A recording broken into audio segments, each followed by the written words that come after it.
Hey everyone, this is Pete, and welcome back to Atari A to Z, a series of short playthroughs of Atari 8-bit games, some which I grew up with and some which are new to me. Today is one of the former. Today we're looking at Atlantis, which was a 1983 release from Imagic, a year after its well-regarded release for Atari 2600.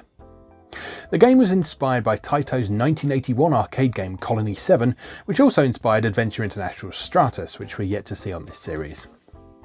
The game has been described by some as a cross between Atari Classic's Missile Command and Air-Sea Battle, in that you make use of fixed gun emplacements to defend a series of friendly ground installations. In 1982, Imagic held a competition for the Atari 2600 version of Atlantis, known as Destination Atlantis. Players were tasked with taking photographs of their high scores on their television screens, with those earning the highest scores being rewarded with a copy of Atlantis 2, which is actually just a slightly tweaked version of the original game with faster enemy ships and lower scoring potential, making it effectively a hard mode. Atlantis 2 for Atari 2600 is an extremely rare game as a result of the limited quantities in which it was produced. The Atari 8-bit version we're going to look at today though is a bit more common though. Across all the platforms it was available on, Atlantis was the company's second biggest selling game after Demon Attack. So let's go play Atlantis. Okay, here we are with Atlantis by Imagic, who I used to think were called Imagic, and I don't really know why, because that doesn't make any sense, because obviously it comes from imagination. Not imagination. But anyway, this is a game that I remember playing quite a bit back in the day. I wasn't really sort of familiar with its grander context. I talked a little bit before about how I wasn't super aware of the Atari 2600 until much later. And thus, the majority of my contact with games that were popular on the Atari 2600 came when they got ported to Atari 8-bit, basically. So this is the Atari 8-bit version of an Atari 2600 Classic. Fundamentally, it plays pretty much the same as the 2600 version. It's not like the Intellivision version, which actually added a movable gun sight and a little ship you could fly around and so on. This is, like I say, mechanically pretty much identical to the 2600 version. So if you've not come across this game before, you have these three cannons that are sitting there. There's stuff flying over the top, and you need to shoot it down. And you need to do that before all the facilities in Atlantis beneath the waves have been destroyed. Now, this is not a game you can win. This is one of those games where death is inevitable. You just have to try and put it off for as long as possible. So, let's have a go. So, to play this, you press the fire button by itself to fire a shot from that middle cannon there, which is probably the easiest to hit things with. But it also tends to be one of the first things to get destroyed if you let any ships get too low.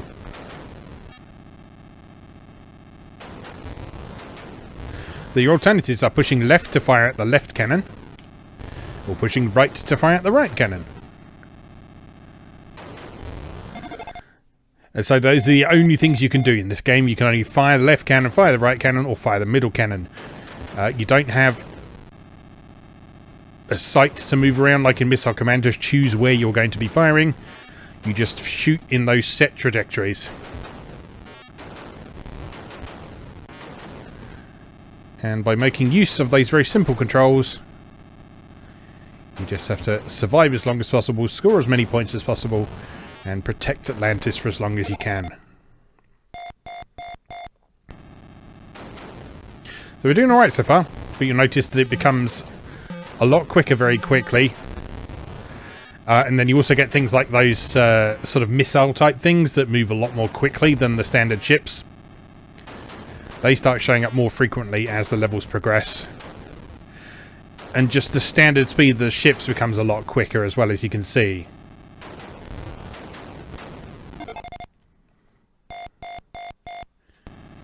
But we're doing alright so far. As I say, for the easiest possible life, you want to try and hold on to that middle cannon for as long as you can, because it's by far the easiest to hit stuff with. As long as you time your shots correctly, you're all good. I'll try and failing to do that. Excuse the burp.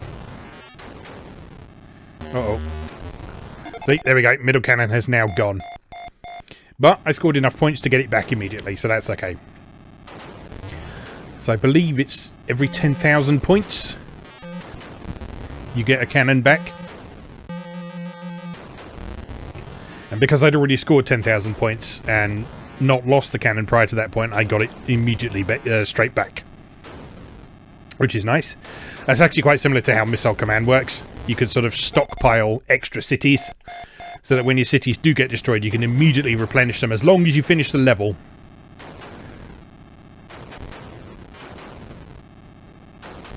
You can get them back.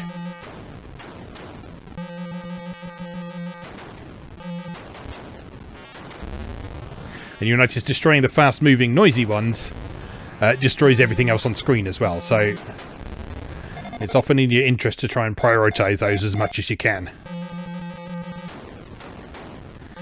Even though they can be a bit of a pain to hit.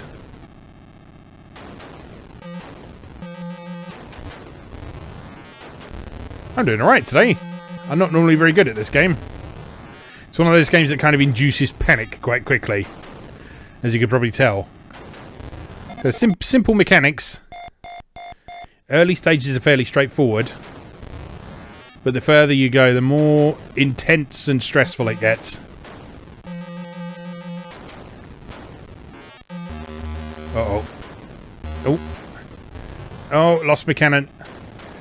So now we are reliant on the outside ones, and there we go. I've got my cannon back again, so that's good. That's the advantage of scoring a lot of points early on, clearly. Uh-oh. No, no, no, no, no, no, no, no, no. It's gone again.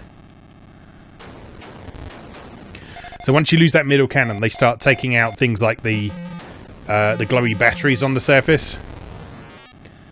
And then that will eventually take the glowing green shield down and allow them to take out the buildings of Atlantis. And when all those are gone, that's your game over.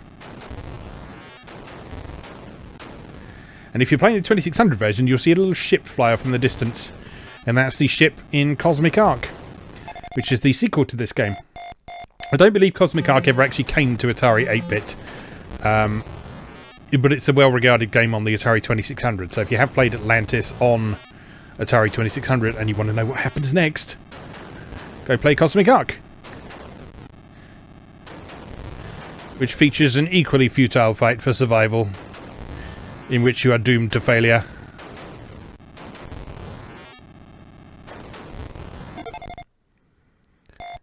But, you know, you can't win them all and all that. Uh-oh. Uh-oh. Oh, got him. Nice.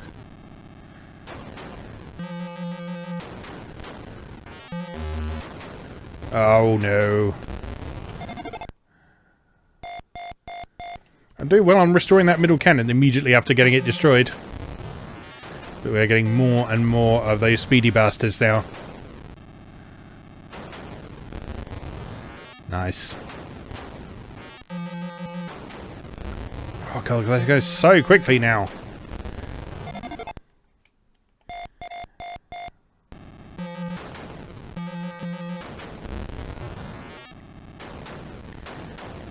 So, I haven't looked into what score you would have needed in order to score yourself a copy of Atlantis 2 back in the day, but I suspect it would have probably been a fairly astronomical one. Stop that.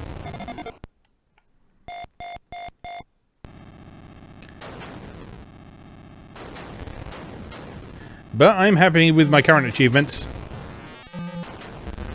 This is going very well. I normally don't do that well back in this game.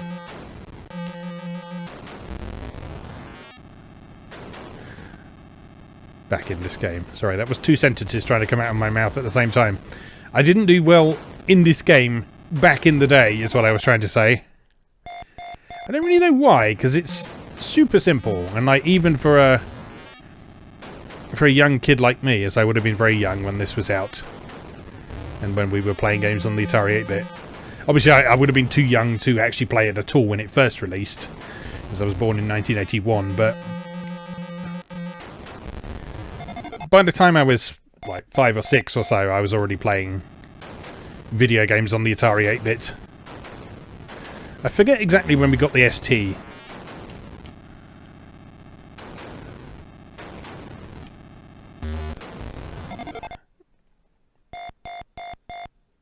But I remember still being a fan of the Atari 8-bit, even when the ST was a thing. I would deliberately choose to play games on the Atari 8-bit because there was certain stuff on there that I liked more than stuff that was on the ST. And I actually still feel that way today. I like the ST a lot, but I think, if I'm perfectly honest, I like the 8-bit better.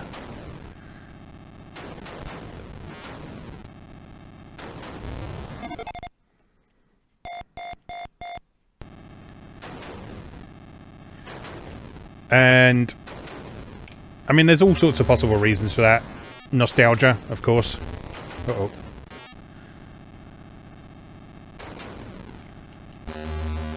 Oh no.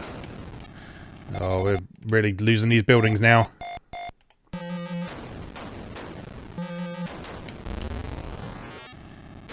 Yeah, I mean, nostalgia is a big part of it, but also there's a very distinct feeling to Atari 8-bit games.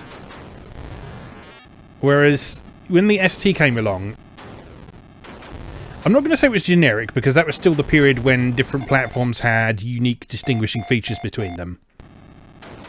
And the ST definitely distinguished itself in both good and bad ways. I mean, over on the ST series, we've talked a lot about the ST sound chip and so on, and how that's a way that it distinguished itself from other platforms at the time. But then there were certain other things that the ST was really good at that other platforms were not good at.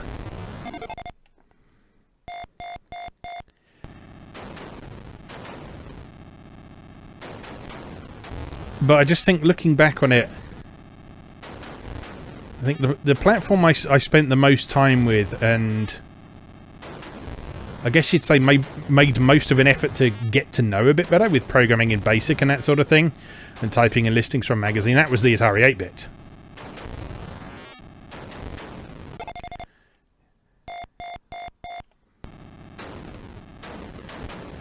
And the other thing was, the Atari 8-bit represented a time when it was okay to make games like this. Simple, arcadey experiences where all you were supposed to think about was surviving as long as possible, scoring as many points as possible. Because although they were arcade games on the Atari ST, we reached a point after a while where certain reviewers and commentators and magazines and even fans got a bit snobby about... Uh-oh. We're not getting bonus cannons anymore. Yeah, there started to be a certain amount of snobbiness about sort of arcade-style games. And whether or not we should be expecting better.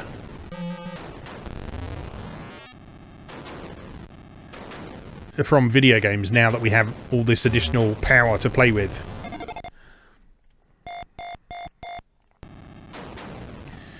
We're closing in on the grand finale now. Uh-oh. Oh no, only one left, and it's all over. There's the ship. That's the Cosmic Ark. I'm glad they kept that in.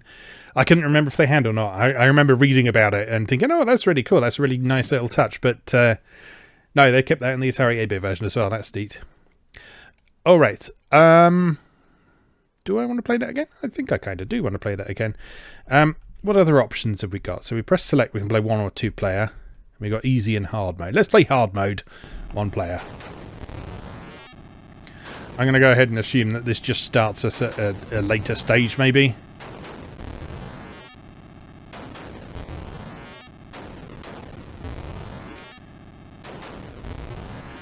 Doesn't feel that much harder yet.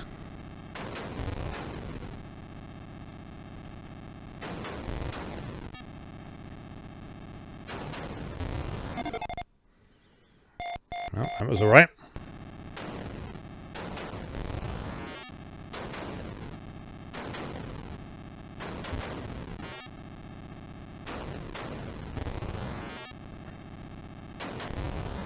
Yeah, struggling to see the difference so far.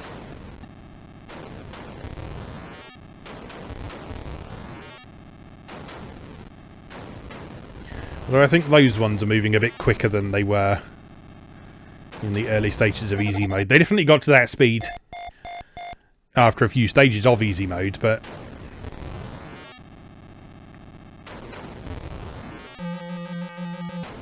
I'm going to say I was expecting those things to show up, like, immediately.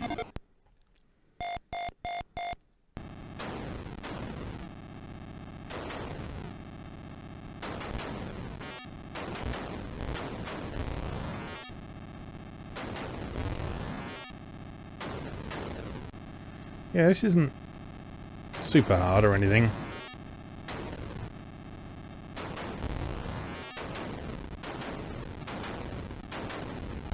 Uh-oh. Okay, maybe it is a little bit harder. Oh, no, that was a lucky shot. That was a lucky shot. I'm not going to say that was skill because it wasn't.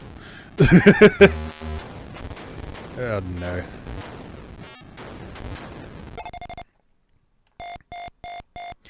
Yeah, so the game Stratus that I mentioned in the intro is another game that very much resembles this in terms of you sort of defending ground installations against aerial attacks. That one actually resembles that old Taito game. Is it Sector 7? That one actually resembles Sector 7 or whatever it's called a lot more than this one does, in that you've got the gun sight that you move around and you hit stuff by firing with the sights.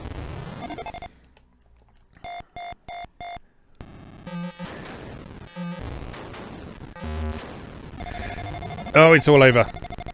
And I remember Stratus quite vividly because I remember reading reviews of it at the time that said, Stratus knows it's an arcade game. It even says insert coin or press start on the title screen. And indeed, it did. Even though obviously you can't insert a coin into an Atari 8-bit. But yeah, they just wanted you to feel like it was an arcade game. And that was the sort of thing that I really liked as a kid. Like when I would make my own games in BASIC, I would make a point of putting in sort of insert coin, credit sequences and so on, so they would feel a bit more like arcade games. And I continue that right into sort of playing around with some amateur development on PC using Click Team's products as well, things like Games Factory and Click and Play and so on. I would always like incorporate sort of flashing press start things and arcade style sound effects and so on. But anyway, that is very off the point. That was Atlantis from Imagic, which is a very simple game but a lot of fun and worth spending a bit of time with, whether it's in this incarnation here on Atari 8-bit or in the better known, probably more popular Atari 2600 version. There's really not a ton to choose between them. This version is a little bit more colourful, and that's about it. Like I said, the Intellivision version of this is a little bit different, but aside from that, yeah, Atlantis is just a game that's worth playing. Let's leave that there then. As always, thank you very much for watching, and I'll see you again next time.